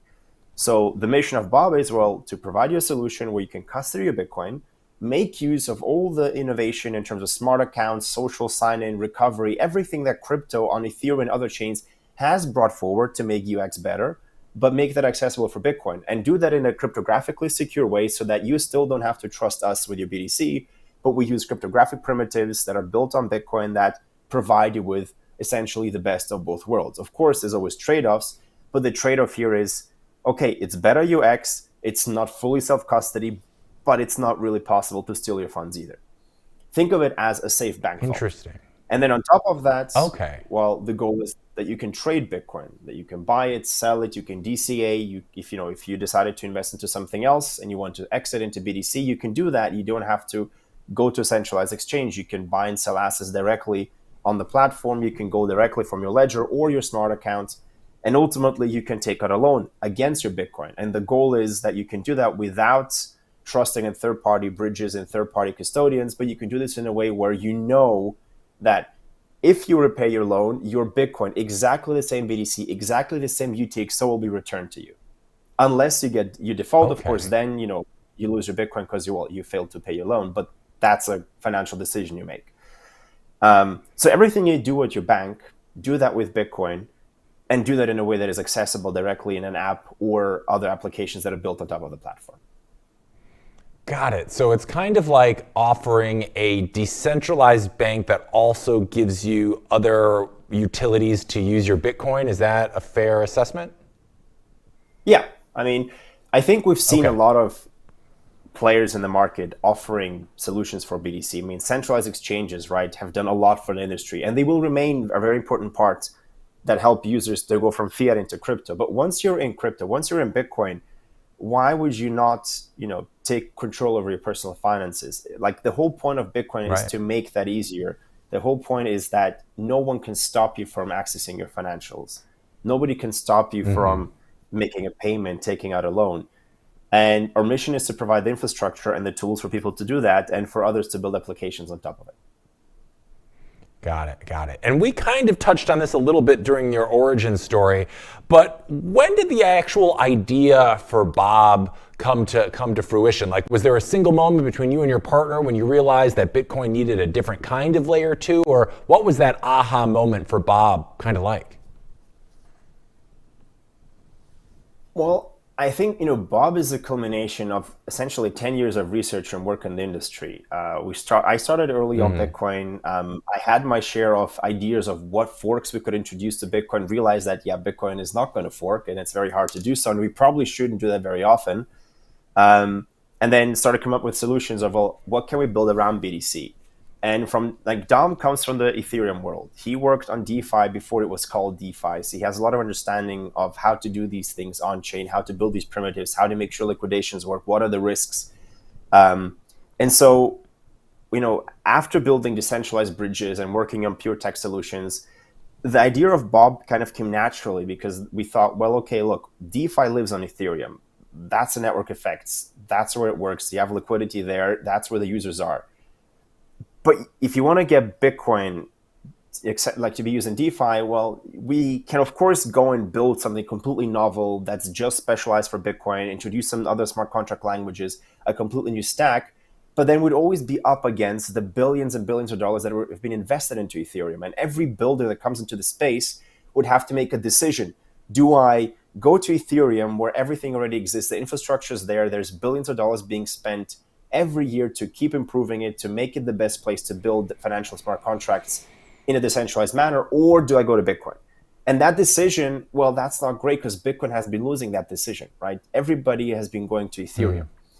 And so the idea for Bob was, well, why not take that decision away? Why not say you can do all of this, but build it on Bitcoin, but build it in a way that you can get access to BTC and essentially give builders the tools they need to make use of Bitcoin in the most trust minimized way possible. But of course, give them the choice where they want to make the cutoffs. Like, do they want to have more decentralization or better UX, and provide them the full spectrum, but still build this in a way that is accessible from the EVM. So I think it's a good parallel to JavaScript. Like, people will tell you JavaScript is not the best programming language. Solidity isn't the best smart contract language. There's definitely ways to do it more securely with better primitives, but it's simple and everybody uses it. And it's the one thing that has dominated smart contract design for as long as I can remember the smart contracts have existed. So, it's going to stick around, just like JavaScript has stuck around. And I think the mission of a Bitcoin layer 2 is not to come in and say, oh, we're going to do everything differently, we're going to reinvent the wheel just for Bitcoin, our mission is first and foremost to level the playing field for builders and users in the space, so they no longer have to make this conscious decision of betting against Bitcoin because the tooling sucks, but they can actually build on Bitcoin with the best-in-class tooling, best-in-class infrastructure. And today on Bob, right, if you come and want to build on Bob, there is no difference in terms of tooling, infrastructure, institutional support between Bob, Base, Arbitrary, Ethereum, Optimism, right? So we've leveled the playing field, but what we provide on top is tooling for Bitcoin, one-click deposits into DeFi, direct withdrawals, triggering Bitcoin transactions from smart contracts, native BitVM deposits, specialized Bitcoin vaults, everything that allows us to make Bitcoin more versatile and better accessible in DeFi, something that no other play in the market is doing. Interesting. And, I was doing my due diligences before we had you on, Alexei, and I saw something where you said that Bitcoin wasn't designed for programmability. So my question to you is, how does Bob expand Bitcoin's utility without actually changing Bitcoin itself? Well, I mean, it's true that Bitcoin wasn't designed for programmability. Fun fact is that you can actually build arbitrary programs using Bitcoin script. It's just super inefficient. Something that's 5 lines of code in Solidity on Ethereum could be 100 or 1,000 lines of code on Bitcoin. And you might say, well, that's not an issue. Users don't see that. The problem is it doesn't fit into a block because it's so big. Like Bitcoin's block space doesn't allow for that. So what we do is, well, we work on hacks ultimately. In the absence of a Bitcoin fork that gives us better tools, what we do is, well, we work with what we have. And since the Taproot upgrade, we've discovered a few more primitives. And again, always kudos to Robin Linus, who basically discovered the concept of BitVM. And then we've worked together on BitVM 2, and now also we're working on BitVM 3, basically improved versions of essentially something we call optimistic execution of programs. And that means that you can take any program and run it on off-chain, commit the result to Bitcoin, and then if you disagree, if you check the result on your local computer and you see that it's wrong, you can challenge me and you can prove that I was lying. And that concept is used actually very widely in Ethereum in rollups or so-called fraud proofs, where a rollup is optimistic and you don't post all the proofs constantly because that's expensive, but you do it optimistically. You say, okay, everything's fine until someone challenges. Because the thing with blockchains and all of these like financial primitives and a DeFi contract, it's not complex for a computer. Like every local machine can run this. It's not like highly performant. It doesn't take a lot of space. It has to work on the blockchain where storage is expensive, execution is expensive. So checking it on your laptop is super easy. So anyone can easily verify whether there's, I don't know, taking this example of multiplication, everybody can check easily on the machine that, well, 2 times 10 is 20, right? And not 19.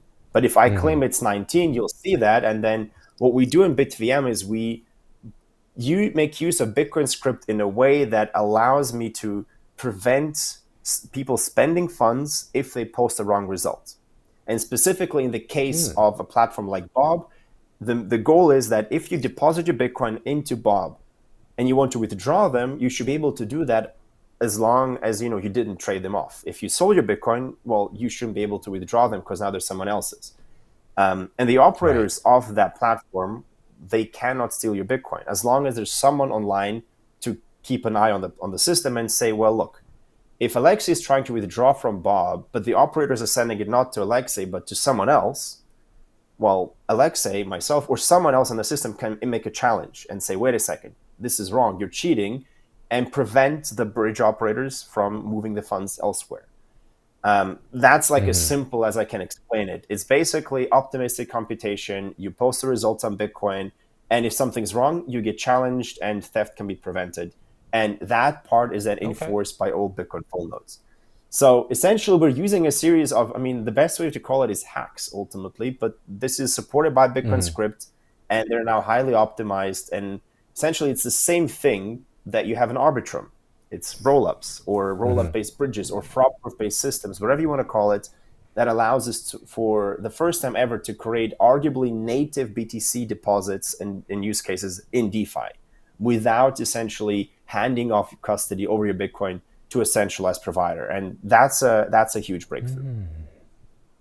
Yeah, and this is quite the undertaking. So it kind of begs the question, Alexei, What were some of the biggest technical hurdles in building Bob? And was there one in particular that made you say, okay, like this might actually be possible to do? I mean, you said it took about 10 years for you to kind of get to this place. So what were some of the challenges you and the team faced while building Bob? Well, I think one of the early problems was that I think many people have given up that you could do something like this in Bitcoin. And that's why I always have to praise Robin for actually going back and like experimenting with all of this and coming up with the idea that, okay, it actually is possible to engineer this into Bitcoin script. And it might not be efficient at first, but we can obviously improve the technology and make it more efficient over time, which has now happened. Doing a challenge at this point costs only $10, which is like super feasible. Mm-hmm. There's no issues with that anymore.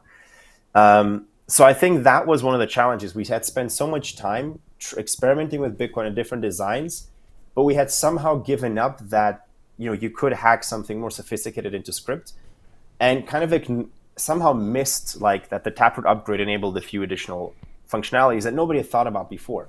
So that's one. And then the other one is obviously understanding that tech isn't everything, right? BitVM and BitVM2, BitVM3, and there's all types of flavors at this point, and optimizations. They're feasible. We know how to build them. There's a blueprint. We know that they work. They're in testnet, right? The challenge isn't building the tech anymore. The challenge is packaging it in a product so that institutions, big players, come on board and use it and actually run it. And the reason is the following. There's two types of trust, but it's generally perceived. There's trust in institutions and reputation, right? So, if it's a big brand, if it's a big institution, and the best example is WrapBTC by BitGo. People trust BitGo. They've been around for a long time. They've provided an excellent service, and they build the best representation of Bitcoin and DeFi, even though it's not this fully decentralized. It's a custodial wrapper. People have been using it. There's billions of dollars of it. There's trust in the brand that people won't steal, that BitGo will not try to defraud the system. And then on the other side of the spectrum, we have trust in technology, right? And that's what Bitcoin has achieved by now. People don't trust any particular person in Bitcoin. They trust the system. They trust that the code is secure, that it's bug-free. And the trust here has grown over time because there was a community of early adopters that understood the code, and they onboarded more people. And by now, there's thousands and thousands of people who understand the Bitcoin software, they understand the code, have read it, and they know that it's secure. But this takes a lot of time. Now, if we come out as Bob and say, look, here's this new BitVM thing. It's super secure. We use cryptographic primitives, this and that, ZK proofs, fraud proofs. Well, how many people are actually going to go look at the code, understand what it does, and be like, yeah, this is secure? Well, it's going to be a few dozen maybe at first. And it's going to take time for more and more people to get comfortable, for security audits to happen, for more open source developers to participate in this. And by now we have a few hundred people, I'd say, that have looked at the BitVM code, but still, it's still very new. It's like the early days of ZK proofs. And so, well, if we roll this out and say, well, look, Alexei and a few of my friends are running this for you, we can't steal because it's secure. How many people are going to trust this? They're going to be like, well, I can read the code, so I'm still going to have to trust you to not try to steal and not lie to me that it's secure. And so the best way and the only way to roll out something like this is to work with the big institutions, the big players that have a strong reputation, that have no interest of defrauding anyone, and get them to run this new type of essentially custody model or way of or vault model for Bitcoin. And this is a major upgrade also for them, right? They started with simple multisigs on Bitcoin where the amount of sign was limited. They upgraded to MPC protocols where you could scale it up and make it cheaper. And BitVM is the evolution of that, right? You have a system where previously in multisigs and MPC protocols, you had an honest majority assumption. If you have 10 signers and 6 of them sign, right, then you can move the funds. This means that you need 6 people, or 50% plus 1, to attack the system. But at the same time, if you do have that, if you do get the majority, the funds are gone. You take everything. In BitVM, you only need one honest person to keep the system safe, right? It's one person anywhere in the network. As long as you have one person that pays attention and is honest, funds can't be stolen. And of course, there's experts listening to this will point out, there's still other limitations, but that's how it works on a high level. It's a massive upgrade for securing Bitcoin that can be used just for custody or even to use it in DeFi. And so our mission has been to convince these big players that, look, this is going to happen. This is the next step in Bitcoin's evolution in terms of custody and DeFi, and convincing them that this actually will work, that there's a business model behind it, that we can build native Bitcoin lending, which has been treated as the holy grail in DeFi for the longest time, where I can put my Bitcoin into a lending protocol, borrow stables, and if I repay my loan, I get exactly the same Bitcoin out without trusting anyone. That was being always deemed impossible. Now it's actually here. You can do this. So that is probably the biggest challenge, is, packaging this technology in a product and rolling it out in a way that builds trust from day one and doesn't require years of, tech developing and kind of open source community building. Because ultimately, if we take another 10 years or 5 years to roll this out, it will be too late. I think right now we're at a stage where there's so much demand for Bitcoin. Institutions are racing to buy it, to hold it, to offer products. We have to put forward a decentralized alternative. If we don't, well, then we're basically steering to a future where you have to go to your bank and ask them if you can have Bitcoin and if you can use it, which I just would find a failure of the system. Yeah.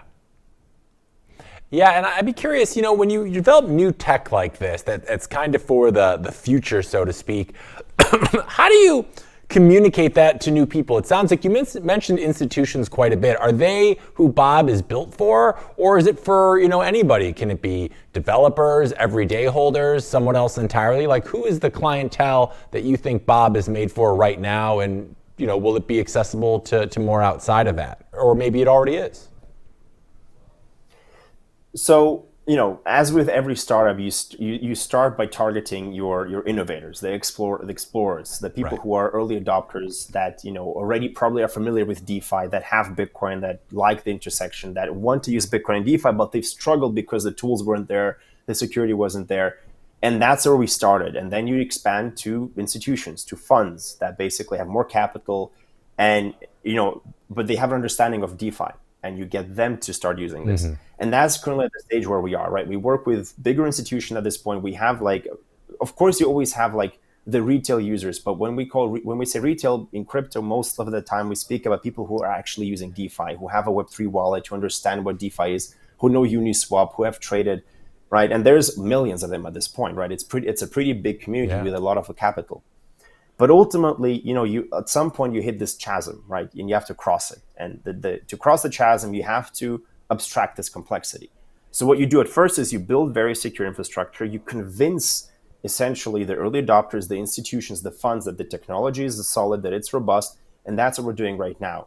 Bob founded something called the BitVM/ACC Alliance, or short for BitVM Accelerated, where we have onboarded 20 plus institutional members, from custodians, market makers, node operators, that are already actively running this on testnet. So we found our champions in these companies who believe in the vision of making Bitcoin DeFi fully trust minimized. And now we've gotten most of them to run this on testnet, and we're working together with them to constantly improve the system, to together roll out a solution that basically allows us to skip over, or at least accelerate the time that it takes us to cross the chasm to more retail or more conservative Bitcoin holders. And that, again, is only possible by a combination of robust technology, good research, full transparency, and the trust stamp of these bigger players that have done the due diligence, and they come out and say, well, look, I'm going to run this because I think this is a great idea, this works, and I think this is the future of Bitcoin DeFi. And that's where basically we are right now. And I think, of course, you can offer semi-decentralized solutions to retail users as well. And it's going to be a gradual release, right? We're going to start with training wheels. We're not going to, say, well, YOLO, let's just, throw like hundreds of millions of dollars into a new system without training wheels. You don't do that, right? You're dealing with user funds. And I think, in Bitcoin, there's always been a bit of a struggle between building products and building for ethos. And it's very easy to get pushed into this building for ethos direction, because Bitcoin is such an important asset. It has such a strong narrative. There's such a good reason for it to exist.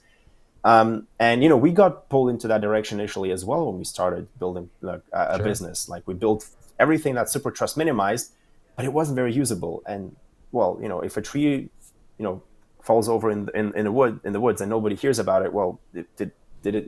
Who cares? Right. And so our mission is to gradually roll this out, work with institutions, and find the right balance, a hybrid. And that's essentially in the blood of Bob, is like being a hybrid between Bitcoin and Ethereum, being a hybrid between rolling this out in a pragmatic way, working with institutions that people already trust, and then gradually improving security, but making sure that the products that people want actually still work and don't break. Because who cares if I give you the most secure Bitcoin vault, but you can't do anything with it? It's useless. And that's what happened to That's a good point. Got it. And I find your story, especially the origin story, interesting, because it was kind of this marriage, you said, between you as a Bitcoiner, your co-founder who's an Ethereum guy. It's like the Capulets and the Montagues met. And you guys are kind of combining Bitcoin's security right now with Ethereum's flexibility. So my question to you, Alexi, is why do you think this hybrid approach is the future rather than just choosing one ecosystem? Well, there's a very easy answer to this. So Ethereum has tried to challenge Bitcoin as a currency, and it has failed, right? ETH is not even close to being recognized as a global neutral asset as opposed to BTC, right? There was this ultra sound money approach, and it just failed. Like ETH challenged BTC, and it didn't work. But ETH dominates the computational space. ETH is the home of DeFi, and even if Solana is challenging it, ETH remains the clear winner in this space, right? And of course, they have to evolve. They'll constantly get challenged by new players. But to this date, liquidity, DeFi, institutions, any big fund, any big tokenizer, they first go to Ethereum in 99% of the cases. So if you want to launch a new platform, well, what do you need? It's not just enough to build security, right? Like native Bitcoin deposits, Bitcoin tooling, that's all great. And now finally, and to be in all fairness to previous attempts at Bitcoin layer 2s, they didn't have that technology back then. This is new. We didn't have it. We didn't know how to do it. So they did they built what was best at that time, and it wasn't enough in terms of competing with Ethereum, which could build like full smart contracts and in a more trust minimized way. But that is solved now. But to build a successful platform, you need two other things. You need ecosystem, right? You need others to be able to build on this. You need the tooling. You need to make sure that there is no disadvantage. Like if we're building a platform like Bob is, and you want other builders and institutions and businesses to come and integrate you, well, if you tell them that, you need to do all sorts of complicated things and build tooling that, exists on Ethereum out of the box, and, you need to spend time on integrating this rather than building a product, well, you're putting them at a disadvantage. And we don't want to do that. Like, yes, you kind of lock them in, because like they've built something special and most people then don't want to, throw it away. But at the same time, we prefer to optimize for the success case. You come and build with us, you succeed because you can focus on your products. We give you better tooling for Bitcoin, and then you can compete with your Ethereum counterparts. And you get the best of both worlds. You have the tooling for ETH and DeFi, and you have the tooling for Bitcoin now. And sure, if we fail, fine. We don't want to burn you with us. Like, if we fail, you should be able to go and like redeploy to Ethereum and just try it there. And we optimize for the case of like this works, and you were in early, and you didn't have a disadvantage versus other protocols. And then last but not least, you need liquidity. You need the network effects, right? We've had attempts at Bitcoin layers that launched, and they basically forked the EVM, right? Like I think there's a broad consensus at this point that the EVM is likely the best execution environment for DeFi. You can optimize it, but ultimately that's what's going to stick around. But then they took the EVM, they forked it, and they remained in isolation. They didn't go to any ETH events. They never talked to any ETH developers. They stayed in isolation. They missed the upgrades and never developed a successful DeFi ecosystem because they lacked the network effects. You couldn't go from ETH to that platform, right? Where it was Bitcoin specialized, but you couldn't move your assets over. So how would users actually enter the system? And you introduce unnecessary hurdles. And with Bob, you don't have that because we have a native ETH bridge. Like you can move your assets from Ethereum onto Bob and you get them back and it's secured. Because Bob to ETH is a layer 2. It's a roll up to Ethereum. And to Bitcoin, it's going to look the same way. Like it's exactly this hybrid where you can deposit your native Bitcoin and always get it out. And you can deposit your native ETH. And any asset that is natively minted on Ethereum, including stablecoins, you can deposit onto Bob and withdraw them back to Ethereum. And you know that it's secure because we use essentially ZK proofs combined with optimistic challenging also on the Ethereum side. And this means that Bob doesn't face a lot of the early issues that platforms have when they struggle with, where do I get stablecoins from? Where do I get other assets from? How do my users get assets onto the platform? it works out of the box, right? We support all stablecoins that exist on Ethereum. Yes, it would be nicer to have them natively with like direct deposits, but again, it's just one extra transaction and it works from day one. Right. So it just removes a lot of the bottlenecks and a lot of the questions that people have to ask themselves when they build a separate layer one or a completely separate platform that's only connected to Bitcoin.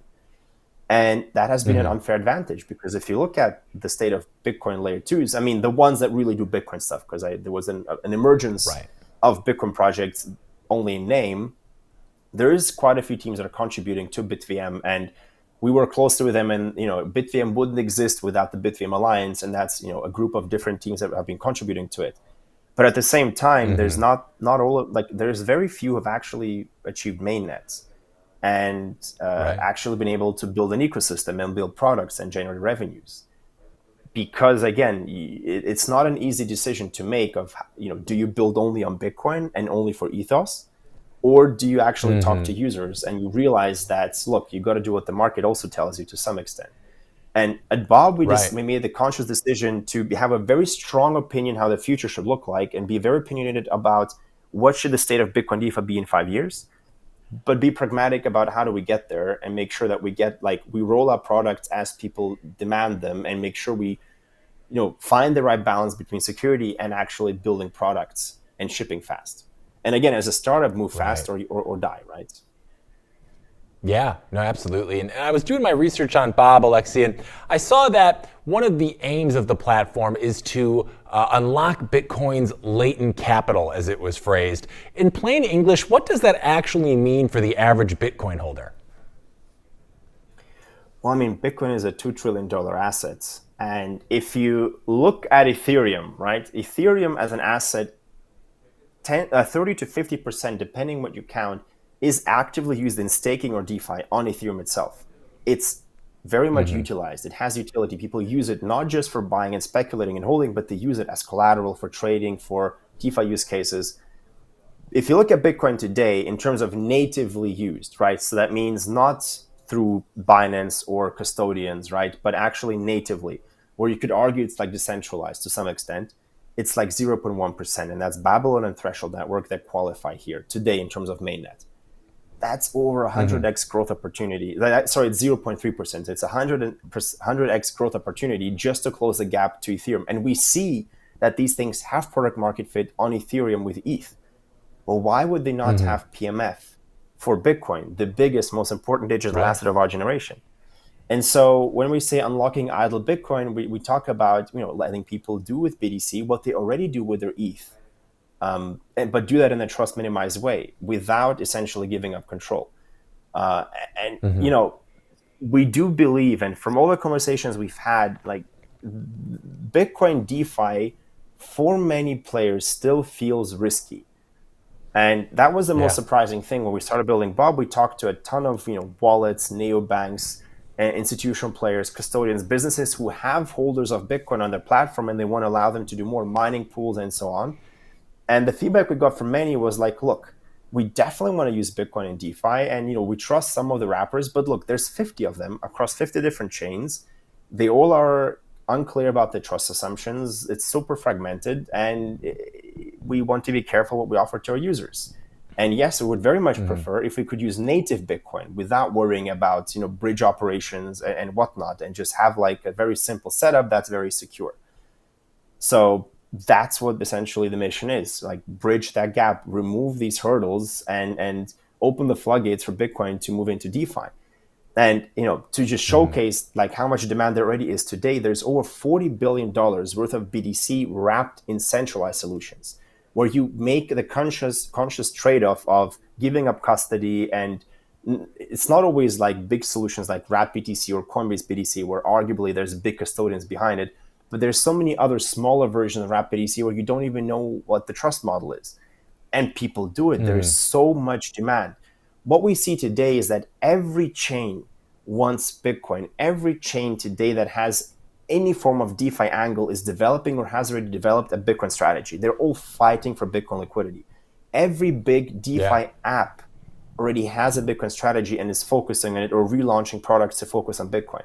We're basically in the early stages of a Bitcoin gold rush. Like every player in DeFi has realized that, look, if you want more liquidity, it's either stable coins or Bitcoin.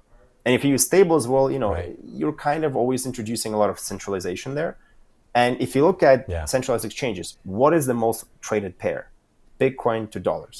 Well, that's essentially the natural decision-making process is, okay, let's get more Bitcoin into the platform.